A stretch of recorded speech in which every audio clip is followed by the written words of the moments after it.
All right, folks, back with part two of Chinese bass strings. Are they good or are they crap?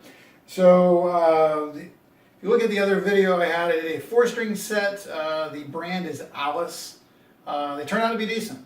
Now, again, when you buy bass strings, you can buy good bass strings and they be flat. Anyone who's ever bought a or a set that's not fresh, especially when you're paying full retail price of 20-30 bucks a set, has been, fairly pissed off, right? So I personally have bought some boomers, some GHS that were dead. I've had Rotosounds that were dead out of the box. So it's not an expensive versus cheap thing. It's usually how they're packaged and how long they're stored versus something like how good they are. So again, the Alice bass strings turned out fine, and when I bought those, I bought them on Reverb. Those were $6.99 a set for a four-string set, and crazy cheap. But I did demo those on a G&L Tribute L2000, which is kind of a real mid-rangey bass, and it doesn't show off the highs nearly as well as it could have, which of course, makes it easier or harder to kind of say, okay, is that a good string or not? I think it still sounded fine in the video, don't get me wrong, but this time try to use something a little more generic, something that everyone's heard before, something that's a little more flat response. So this isn't quite what it should be either.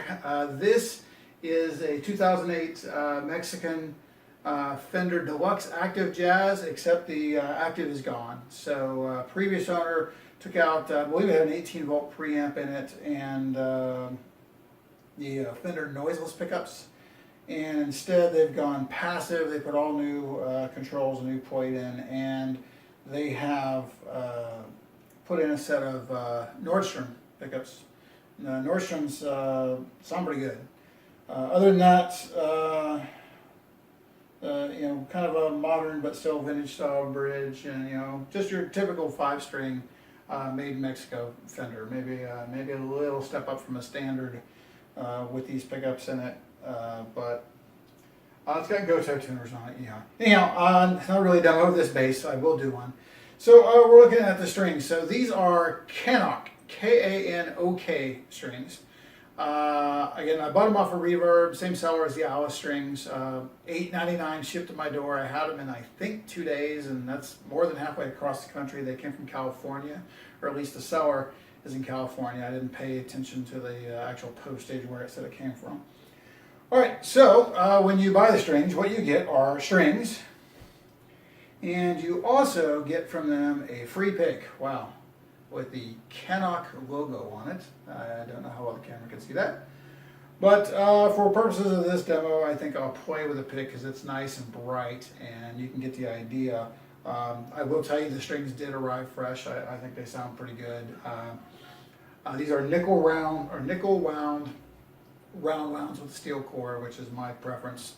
Kind of like the other strings, I feel like when I first play them, they feel a little more bitey, not quite like a stainless steel string, but they're not as smooth feeling. But already I'm starting, again, just like the last bass, starting to get used to it. So here we go. So let's have a listen here to the front pickup.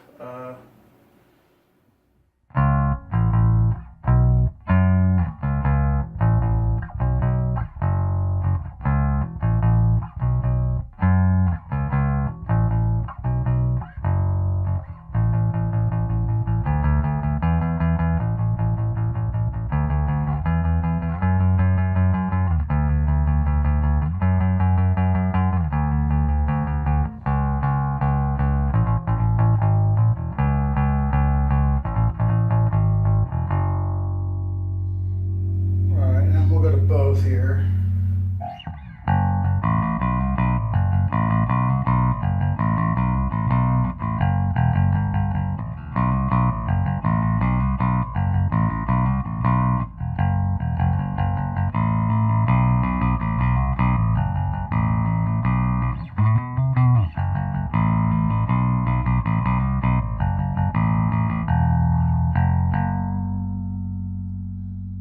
Back up just a little bit off the front.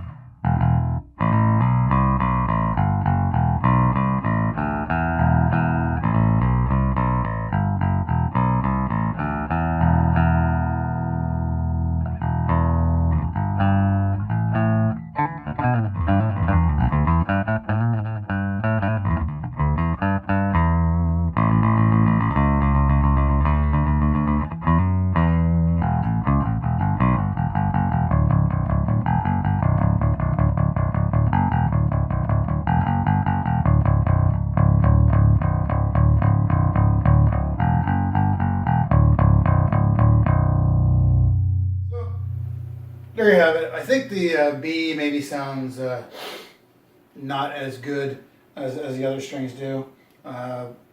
Maybe I haven't had this bass that long. It may be the bass, but still, it's still tight. It's just not as bright, I don't think. But yeah, there you have it. So $8.99 shipped to your door. So if you are a poor, starving musician out there, you're looking for a cheap 5-string set, go out to Reverb or look on the internet. I haven't checked to see where else, but getting Kanok, K-A-N-O-K strings from China. Not bad.